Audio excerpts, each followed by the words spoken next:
Բարև ձեզ հարգելի դիտողներ, YouTube-յանի Մալիքի եթերում զրուցելու եմ Արցախի ազգային ժողովի падգամավոր քաղաքական գործիչ Արամայիս Աղաբեկյանի հետ ցանկության դեպքում կարող եք բաժանորդագրվել YouTube-յանի Մալիքին։ Բարև ձեզ, պարոն Աղաբեկյան։ Բարև ձեզ։ Ալբանիայում տեղի ունեցավ Նիկոլ Փաշինյանի եւ Ալիևի շփումները, դուք ընդհանուր մինչ այս հրապարակված տեղեկությունները նաեւ հաշվի առնելով ինչպես եք մեկնաբանում, մենք մեկ տեսնում էինք, որ Փաշինյանն ու Ալիևն են իրար հետ խոսում, մեկ Էրդողանի մասնակցությամբ, մեկ Մակրոնի մասնակցությամբ։ Դե տեսեք, իրականում մինչև 26 թվականը Փաշինյանը լրջագույն խնդիր ունի խաղաղության պայմանագիր ստանալու, որովհետև ինքն էլ գիտի, որ ընտրական process-ներից առաջ հաստատ 50 գումարած տոկոս 1% չի կարող հավաքել։ Եվ դրա համար ամեն ինչ փորձում է անել, որպեսզի այդ ցանկալի խաղաղության պայմանագիր կոչված թուղթը ստանա։ Ադրբեջանական կողմի հետ շփումները, այդպես Էրդողանի կողմից ինքը եվրոպական գործիչների վրա այդքան կենտրոնացած չի, իր հիմա ողջ խաղադրույքը նրա վրա է, որ Էրդողանի միջոցով կկարողանա ստանալ այդ թուղթը։ Ճիշտն ասած, ես չեմ հավատում, որ անգամ իր բոլոր զիջումներից հետո Ալիևը կգնա այդ թղթի ստորագրմանը, որտեղ իրենք արդեն ասել են, թե իրենք ոնց են պատկերացնում, նախաստորագրում եւ հետո նոր process-ներ, իսկ նախաստորագրումը այդքան էլ շատ բան Փաշինյանին չի տա։ Այս բոլոր process-ների մեջ 5 րոպե 1, 10 րոպե 1 վիդեոներ է տեղադրում, Մոսկվայում մի քիչ ավելի տխուր վիճակ էր մոտը, ընդամենը 2 տեսանյութ էր տեղադրել, հիմա այդպես շատ արագ տեսանյութեր է տեղադրում, այս մեկին հանդիպեցի, մյուսին հանդիպեցի։ Կարծես տպավորություն է, որ Փաշինյանը փորձում է ինչ որ շղարշ ստեղծել, որ ինքը դեռևս աշխարհակաղակական աջակցություն ունի ինչ որ կենտրոններից, դրա համար էլ այդպես հանդիպումներ, ուզում է հանդիպումներ ցույց տա, ոտի վրա հանդիպումներ են տեղի ունենում։ Մենք փաստորեն պետք է արձանագրենք, որ Ալիև եւ Փաշինյան պաշտոնական հանդիպում որպես այդպեսին չի եղել։ Երևանն է կարճ հաղորդագրություն տարածել, նշում է, որ երկուստեք կարևորվել է Հայաստան-Ադրբեջան խաղաղության համաձայնագրի տեքստի համաձայնեցումը, սակայն չի նշվել տեղ, ժամ, օր, հա, հնարավոր է առաջիկայում նման գործընթաց տեսնենք, թե ոչ։ Տեսեք, իրենք հստակ կոնկրետ նախապայմաններ ունեն դրած։ Այդ նախապայմանները, եթե հայկական կամ իր խոստացածը, երբ որ ասել է, որ ես սա չեմ անելու, ես ինչ պայմաններում չեմ անելու, եթե էլի հերթական զիջման է գնում, չի կարելի բացառել, որ մի թղթի կտոր կարող են ստանալ։ Բայց նորից եմ ասում, այն նախապայմանների ինչ որ կա եւ այն նախապայմանների շուրջ ինչ որ հայկական այսօր հարցազրույց տվեց, չէ, ադրբեջանական ալիքին Փաշինյանը եւ երկու կարևոր արձանագրում արեց։ Եթե այդ երկու կարևոր արձանագրումից ինքը հրաժարվում է, փաստացի դառնում է, որ ինքն է արձանագրել, եթե մենք Միսկի խմբից հրաժարվում ենք միջև խաղաղության պայմանագրի ստորագրում, հնարավոր ենք դարձնում կոնֆլիկտի տեղափոխումը Լեռնային Ղարաբաղից Հայաստանի Հանրապետության տարածք։ Հիմա եթե կգնա այդ զիջումներին, գուցե ինչ որ մի թուղթ կստանա, որը որևէ նշանակություն չի ունենա եւ միայն այդ թղթի խնդիրը կլինի Հայաստանյան հասարակությանը ընտրություններից առաջ լավ գնով վաճառելը։ Իսկ այլ պետությունների ղեկավարների մասնակցությամբ այդ քննարկումները ինչ էին նշանակում Էրդողանի, Մակրոնի։ Տեսեք, այդպիսի քննարկումներ սրանք բացառիկ չեն։ Ավելին, եկեք չմոռանանք, որ Լեռնային Ղարաբաղում տեղի ունեցած իրադարձություններից հետո Գրանադայում, երբ որ պիտի այդ այսպես կոչված արևմտյան ֆորմատում տեղի ունենար հանդիպումը, Ալիևը չգնաց այդ հանդիպմանը։ Այսինքն արևմտյան պլատֆորմը որպես այդպեսին Ալիևի համար տորպեդահարելու խնդիր չունի եւ միշտ էլ այդ տորպեդահարման գործիքը իր ձեռքին է։ Այո, Էրդողանը ազդեցություն ունի Ալիևի վրա եւ միանշանակ կարող է ինչ որ այդպես աշխարհակաղակական կոնյունկտուրա ձևավորել, բայց մի պահ պատկերացնենք, որ հայ-ադրբեջանական բանակցությունների հիմնական երրորդ կողմը Էրդողանն է։ Դա ինչ է ստացվում, որ երկու թուրքական կողմ եւ մեկ հայկական կողմ այդպես թակուն թաքցրած երկկողմ բանակցությունները փաստորեն իրենց դեմքը կբացեն եւ կհասկանանք, որ իրենք իրական երկկողմ չէին, այլ երրակողմ էին։ Պարզապես թուրքական միջնորդությամբ, իսկ թուրքական շահերը Երևի բոլորս էլ գիտակցում ենք, որ մի առնվազն 90-95%-ով ադրբեջանական շահերի հետ համահունչ է։ Այսինքն Ալիևի, Մակրոնի, Էրդողանի հետ ի վերջո ինչ էր խոսում, դրան կան արդյունք շփումներ էին։ Կարծում եմ, եթե դրական արդյունքներ, շփումներ լինեին, ինքը իր էջով կգրեր, որ շատ մեծ դրական առաջընթաց ենք ունեցել, բա գիտեք ինչ մի լավ նորություններ ունեմ, սիրելի հայրենակիցներ, պատրաստ եմ կիսվել։ Եթե այդպիսի առաջընթաց չկա, դրա համար էլ վիդեոներ, չգիտեմ, ֆոտոներ ենք ստանում հանդիպումներից, ինչ որ կտորներ ենք տեսնում եւ ոչ ավելին։ Այսինքն հիմա հայ-ադրբեջանական բանակցություններ կան, թե փակուղում են։ Դες գիտեք ինչ, հայ-ադրբեջանական բանակցություններ միշտ էլ եղել են, կլինեն այդ բանակցությունները։ Հարցը այն է, թե այդ բանակցությունները դեպի ուր են տանում։ Ադրբեջանական կողմը հաստատ այդ բանակցությունները դեպի խաղաղության պայմանագիր չի տանում։ Իր մարտավարական քայլերը ամեն րոպե ինչ որ մի նոր բան փոխելն է եւ խաղաղության պայմանագրի ստորագրում իրենք չեն ուզում։ Հստակ չեն եղել, դե Ալիևը իր բերանով ասել է, ոնց կարա կոնֆլիկտը 30 տարի տևի, 94 թվականից հետո 1000 ու մի միջազգային ինչ-որ բաներ եք ստեղծել, խաղաղության պայմանագրի ուղղությամբ քայլեր եք արել, ոնց կարա այդքան արագ խաղաղության պայմանագիր լինի։ Չէ, պետքա նախաստորագրում լինի, նախաստորագրումից հետո որոշակի փուլ է պետք, այդ փուլն էլ պետքա որպեսզի հերթական ինչ որ պարտադրող կողմեր լինեն։ Չպետք է մոռանանք, որ փաստացի երկու պայման, որ հայաստանյան կողմը իր համար անընդունելի էր համարում, համաձայնվել է, բայց դրանից հետո չկա, չէ՞ ստորագրում։ Այս վերջերս երկու պայման հայկական կողմը համաձայնվել է եւ դուրս է եկել հայտարարել, որ վերջապես խաղաղության պայմանագրի բոլոր կետերը համաձայնեցված են։ Ինչու ադրբեջանական կողմը չի ստորագրում, եթե բոլոր կետերը համաձայնեցված են։ Սա այդպես օթում մնացած հարց է։ Ընդ որում երկու կարևոր կետեր, որ իրենք շատ-շատ հայկական կողմը միջև այդ կարևորում էր իր համար, հանձինս նրա, որ միջազգային դատարաններից հայցերը պետքա հետ քաշվեն, այն պայմաններում, որ հայցերի բացարձակ մեծ մասը հայաստանյան կողմի համար էր, ադրբեջանական կողմը հակընդդեմ հայցեր էին։ Ադրբեջանական կողմը երրորդ երկրի ռազմական ներկայություն չկա, բայց Հայաստանում կա եվրոպական դիտորդական առաքելության ներկայություն, որ ելի Հայաստանը համաձայնվել է այդ եվրոպական դիտորդական առաքելությունը այնտեղից անելուց, բայց ելի ադրբեջանական կողմը չի ստորագրում։ Ուրեմն շահ չունի, չէ՞ ստորագրել։ Նիկոլ Փաշինյանը կոնկրետ մեղադրանքներ հնչեցրեց ադրբեջանական լրատվամիջոցի հետ տված կարճ հարցազրույցում, նշելով, որ Բաքվում կան շրջանակներ, որոնք ցանկանում են հակամարտությունը տեղափոխել Հայաստանի տարածք։ Սա ինչ էր նշանակում, ում էր ուղված։ Ուղիղ ադրբեջանական իշխանություններին ինչ շրջանակների մասին։ Ադրբեջան Ալիևից բացի ուրիշ ինչ քաղաքական շրջանակներ կան։ Ինքը պարզապես արձանագրում է այն, որ տղեկ ջան, ես ասում եմ պատրաստ եմ խաղաղության պայմանագիրը ստորագրեմ, այն կետերը, որոնք որ դուք ասում եք, որ այդ կետերը խնդրահարույց են, համաձայնվում եմ դրա տակ։ Լեռնային Ղարաբաղը ճանաչում եմ Ադրբեջանի կազմում։ Ինչ ասեք, ես անում եմ ներքաղաքական ռեյտինգներ ես ընկնում, շատ վատ վիճակում եմ այդում, բայց դուք էլի նոր պահանջներ եք առաջարկում։ Եթե թարգմանենք այդ ամեն ինչը դիվանագիտական լեզվից սովորական լեզվի, դա է նշան։ Որ բա չենք պայմանավորվել, բա դուք ասեցիք, էս պիտի արվի խաղաղություն կստորագրվի, ես արել եմ, բայց էլի չի ստորագրվի։ Մինչև 26 թվի ընտրություններ կարծում եք չի ստորագրվի։ Ես կարծում եմ Փաշինյանը ամեն ինչ կանի, որպեսզի մի թղթի կտոր ստանա, բայց ադրբեջանական կողմը իմ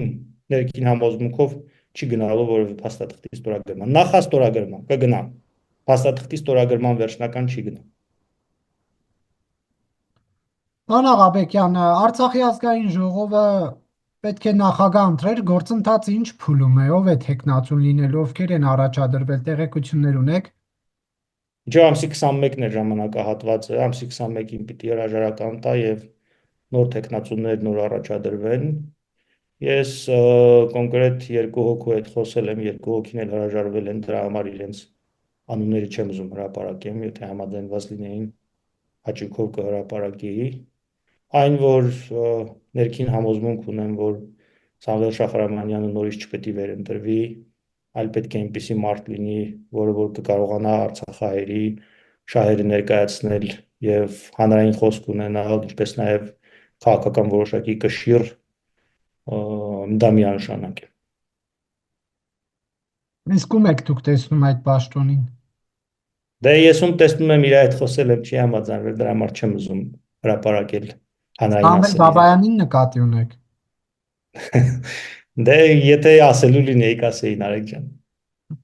Նաև Հայաստանի ներքաղաքական կյանքում է հետաքրքիր զարգացումներ տեղի ունենում։ Էդմոն Մարուքյանին ՔՊ-ից հեռացված Հովիկ Աղազարյանը կամ հեռացած ըստ ճաշակի,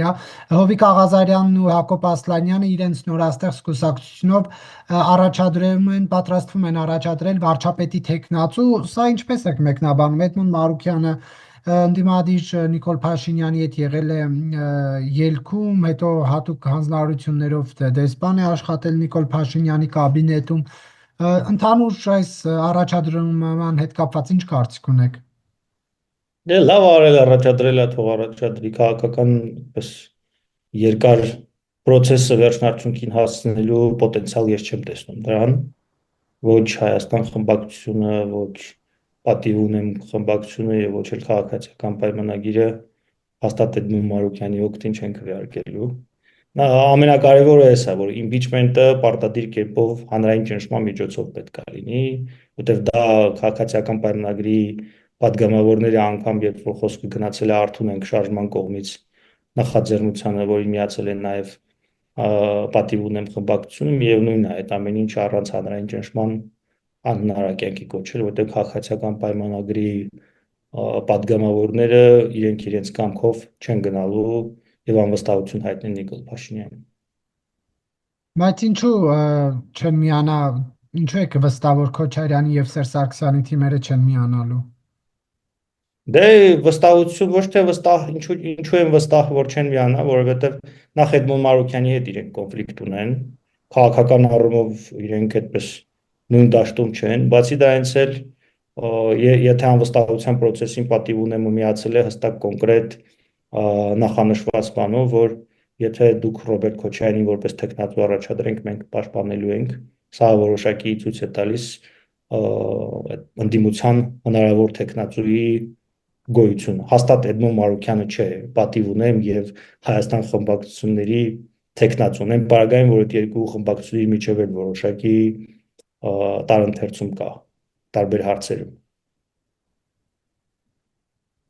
Բայց նրանք ուզում են, որ Նիկոլ Փաշինյանը հեռանա իշխանությունից, չպետք է օրինակ զիջումների գնան տեխնացուների հարցում։ Տեսեք, պատիվ ունեմ խմբակցությունը ասում է, որ impeachment-ը իմաստ ունի։ Հայաստան խմբակցությունը ընդհանրապես ասում է, որ իմաստ չունի։ Այստեղ էլ շատ կարևոր է։ Տրամաբանությունը քաղաքականության մեջ միշտ այդպես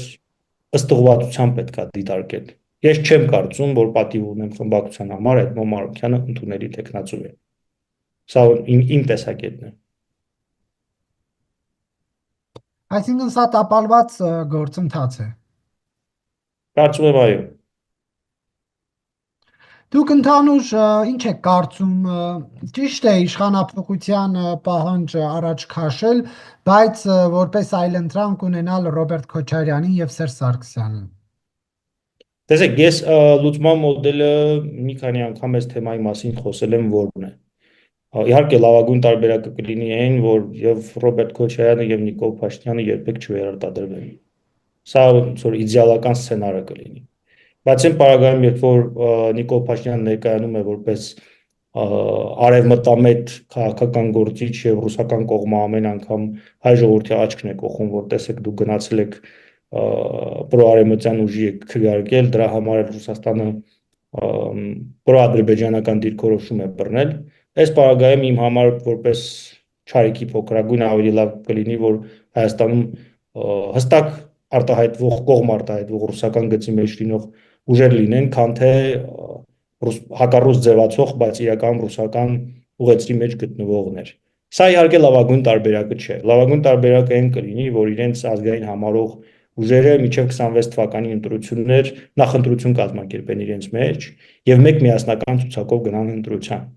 Այս պարագայում, եթե անգամ իրենք 5%-ի քվեն հաղթահարում են, իսկ ես համոզված եմ, որ կհաղթահարեն, եթե մեկ միասնական ցուցակով գնան եւ մեկ միասնական ճակատով գնան, այդ դեպքում իրենք ազգային ժողովում դառնում են որոշիչ ուժ, որտեղ ոչ մեկ բացարձակ մեծամասնություն չի վերցնելու եւ այդ դեպքում այդ փոքր ուժը, որը որ հայտնվելու է պարլամենտում կարողանալու է բավականին մեծ ազդեցություն ունենալ եւ քաղաքական պայմանավորվածությունները իր ավելի արժեքավոր լինելու, ազգանյականները ուղիղ process-ների մեջ են մտնելու։ Սակայն վստահության պակասից ելնելով եւ բացի նրանից նաեւ կան իրենց ազգայնական համարող ուժեր եւ ներկայացող ուժեր, բայց ցավոք սրտի իրենք այդքան էլ այն գծի մեջ չեն, որոնց մասին իրենք հայտարարում են։ Տարբեր օբյեկտիվ եւ սուբյեկտիվ պատճառներից ելնելով եւ համոզված են, որ այս սցենարով չեն գնալու եւ մենք ելի հայտնվելու ենք վատի եւ վատագույնի ընտրության առաջ։ Բայց հիմա դուք ես խորհրդարանին, որ նայում եք, հա, ինչ եք կարծում, մտահոգված են իրենք Հայաստանում առկա խնդիրներով, անվտանգությամբ եւ այլ մյուս հարցերով, բացի այն վիճաբանությունները, հայհոյանքները, ինչով է ձեզ զբաղված այս խորհրդարանը։ Տեսեք, այդ հայհոյանքներին, վիճաբանություններին ես այդքան տենց շատ այդպես մեծ շղարշ չէի տա, աշխարհի շատ-շատ խորհրդարաններում այդպիսի բաներ լինում են, դա ինչ որ մի նոնսենս չի, որ վայ տեսեք Հայաստանի Հանրապետության խորհրդարանում սա կա, աշխարհի մնացած խորհրդարաններում չկա։ Իհարկե, լավ կլինի, որ այդպիսի բաներ չլինեն, լավ կլինի, որ ամեն ինչ իր ընթացքով գնա, բայց այդպես ինչ որ շատ տարօրինակ բան չէ դա։ Ինչ վերաբերվում է իրենց մտահոգություններին, իրենց մտահոգությունները տարբեր են, ցավոք սրտի եւ իշխանությունը եւ ամենայն դեպս այն խորհրդարանական դիմությունը, որ ներկայանում է, իրենց պատկերացումների մեջ շատ-շատ հարցերում նույնական են մտածելակերպով։ Դա է ավելի շատ մտահոգում, քան թե մնացած ամեն ինչը, ինչի որ չգիտեմ, մեկը կհայհոյի, մեկը չի հայհոյի, թող ամենահայհոյող քաղաքական ուժը լինեն, բայց ազգայնական լինեն եւ պետության համար իրենց տեսնենք, որ իրենք պետության եւ ազգի համար են մտածում։ Բայց դա նորմալ է, այն ինչի տեսնում է հանրությունը, հարկատուն, որ պաշտոնյան, որ իր հարկերից աշխատավարձ է ստանում, ինչով է զբաղված։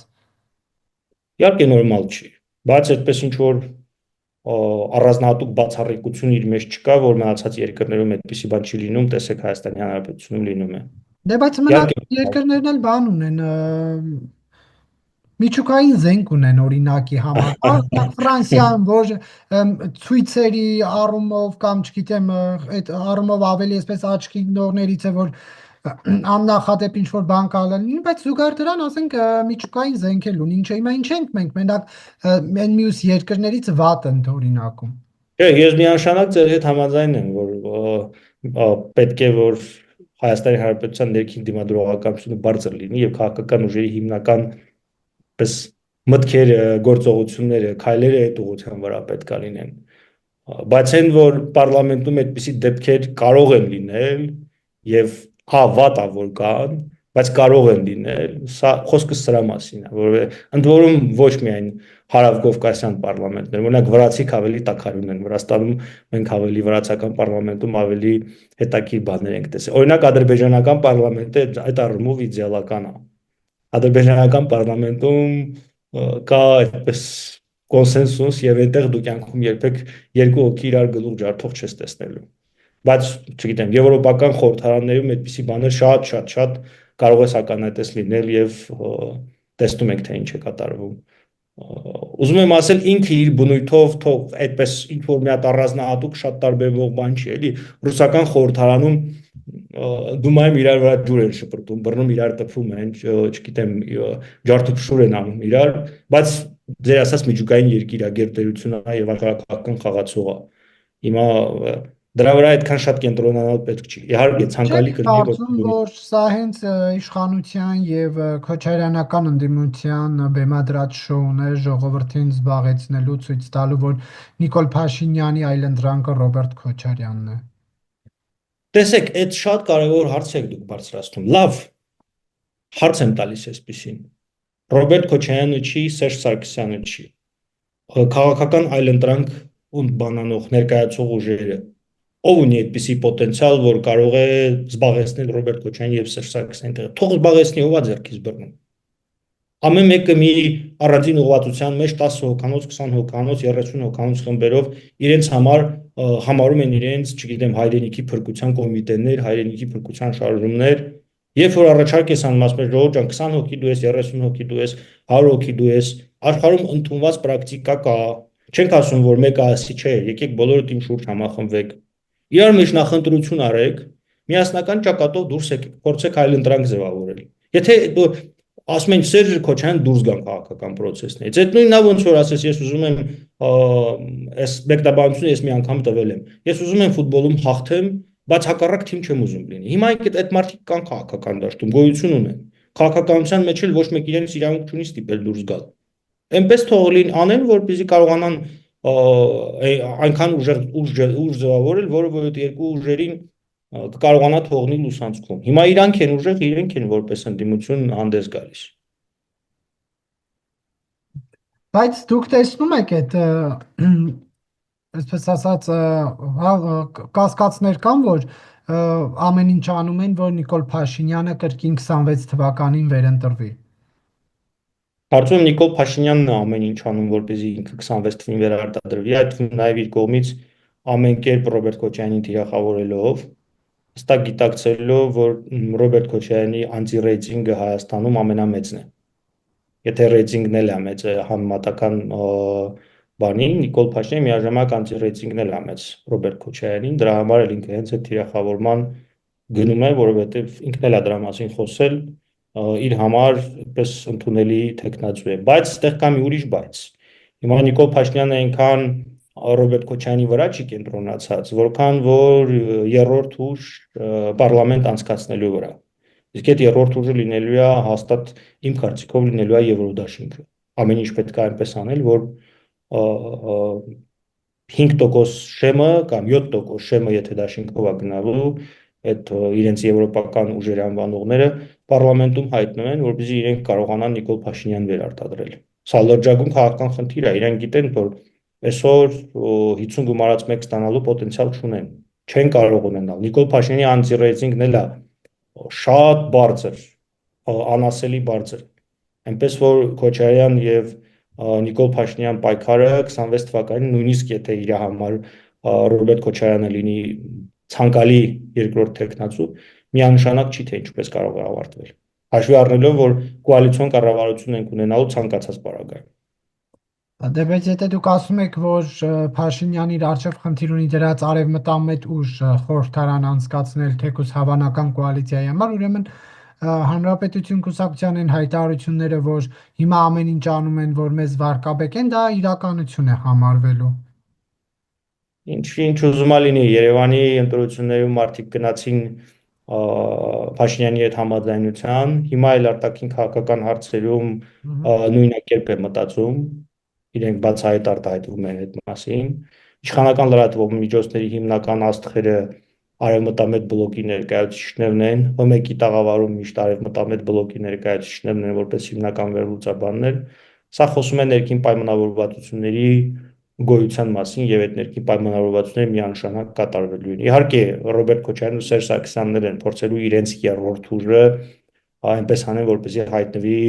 պարլամենտում։ Ամենայն հավանականությամբ այդ երրորդ ուժը լինելու է Մայր Հայաստան է կոչվում, ինչքան գիտեմ, այդ դաշինքը, որը նաև Երևանի քաղաքապետարանում է ներկայացված, Գյումրիում է ներկայացված, իրենք էլ կփորձեն իրենց այդպես երրորդ ուժը այնպես անել, որպեսզի պարլամենտում լինի 5%-ի շեմ հաղթահարած, Փաշինյանը նաև ուրիշ գործիք կօգտագործի, կբուծի մանր խմբեր, որոնք որ մաքսիմալ փոքր տոկոսներ կկարողանան փոշիացնել, որովհետև հաստատ չնայած իր անտի-ռեյտինգին 26 թվականին ինքը ամենայն հավանականությամբ 30%-ից ավել քվե է հավաքելու, թե ինչքան չգիտեմ, չեմ կարող ասել կոնկրետ ինչքան, բայց այն որ 30%-ից ավել է լինելու, սա միանշանակ է, որպեսզի մի 7-ից 10% էլ փոշիացվի, տրամաբանորեն փոշիանալու դեպքում ամենամեծ տոկոսը ստանալու է ինքը որպես շատ տոկոս ստացած տեխնացու։ Կարծում եք 50+1 որևէ ուժի չի հաջողվելու ստանալ։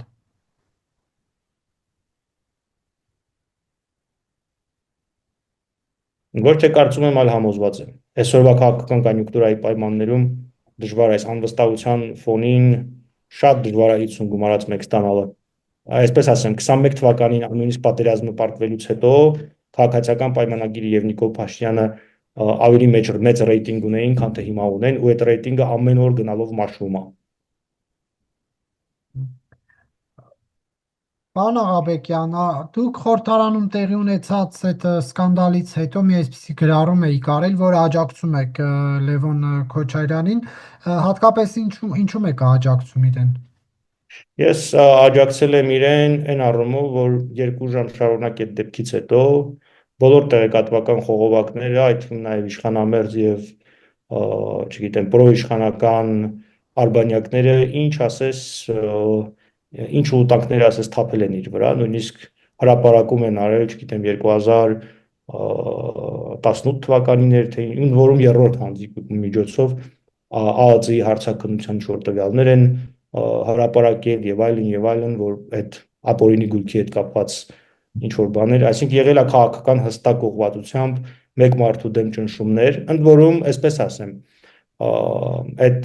տգեղ խոսակցությունների սկիզբը ամենևին էլ Լևոն Քոչարյանը չի տվել, որովհետև եթե մի քիչ հեռու գնանք եւ հեռուն նայենք, Հայաստանի Հանրապետության վարչապետը համբալ է ասել եւ այդ համբալը փաստացի որևէ պատասխան չի ստացել։ Հայաստանի Հանրապետության ազգային ժողովի նախագահը սպառնացել է падգամավորներին վերցնել եւ դուրս շպրտել եւ այդպես էլ մնացել է։ Այսինքն սա process-ներ ա եղել, որ հետո էլ մի հոգուն թիրախավորեն, չգիտեմ ինչ ասեն։ Ես սկզբունք ունեմ, որ այն մարդիկ, ովքեր որ անհատապես կլինեն քաղաքական գործիչներ, կլինեն առանձին դեմքեր, որոնք որ կթիրախավորվեն իշխանության կողմից, այդ մարդկանց իմ աջակցությունը հայտնում եմ եւ նույնն է Լևոն Քոչարյանը բացառություն չէր։ Բայց ասում են ճնշումներ նաև իրենց իր հոր իշխանության ժամանակ կար։ Հա նորմալ է, ինչ է եղել, իշխանությունների օրոք միշտ էլ ճնշումներ լինում են։ Ես որ ասում եմ աջակցություն եմ հայտնել, դա չի նշանակում, որ Ռոբերտ Քոչարյանի քաղաքական թիմին միավորվելու ցանկություն եմ հայտնել։ Ես շատ խնդիրներ տեսել եմ նաև Ռոբերտ Քոչարյանի իշխանության օրերին եւ հիմա էլ շատ կցանկանայի, որպեսզի Հայաստանում այնպեսի քաղաքական կոնյունկտուրա լիներ, որ ոչ Քոչարյանը եւ ոչ էլ Նիկոլ Փաշինյանը վերարտադրվելու հնարավորություն չունենային։ Ցավոք սրտի այդ կոնյունկտուրան չկա։ Եվ ճիշտ է, մեկ տարի դեռ կա, բայց 26 թվականի ընտրություններում պետք է Արցախը լինի նախընտրական ծրագրերի գլխավոր հա այդ գլուխներից մեկը, թե արդեն ուժերը իրենց նախընտրական ծրագրերը կկազմեն այլ շեշտադրումներով, ինչը արդյոք տրամաբանական կլինի, թե ոչ։ Կարծում եմ այնպիսի պես առաջնային խնդիր Արցախը ինչպիսին եղել է անմիջապես 23 թվականից հետո 26 թվականին քաղաքական կոնյունկտուրայի մեջ եւ քաղաքական ծրագրերի մեջ չի լինի, բայց այն պարտադիր լինելու է եւ լինելու է ծրագրային բաղադրիչներից մեկը եւ սա տրամաբանական է, որ պետք է լինի։ Հարցը այն է, թե ինչպիսի մոտեցումներ կլինի, չեմ կարծում, թե Հայաստանի Հանրապետության ժողովուրդը եւ արցախցիները չեն հասկանում իրականությունը, շատ լավ հասկանում են։ Եվ այն բոլոր ուժերը, որոնք որ իրենց քաղաքական ծրագրերի մեջ ավանտյուրաներ են դնելու, որ վայ մենք գանք հաջորդ օր ազատագրելու ենք Արցախը, դա իրենց համար ավելի բացասական դեր եւ նշանակություն է ունենալու, քան թե ավելի իրատեսական ասեն, որ օրինակ որ գանք Արցախի իրավունքների համար պայքարը շարունակելու ենք այն օրինական հնարավորությունների համար, որոնք մենք ունենք, չենք հրաժարվելու։ Ինձ թվում է սա ավելի այդպես անկեղծ եւ ճիշտ կլինի ժողովրդի հետ խոսելու, քան թե ավելորդ պոպուլիստական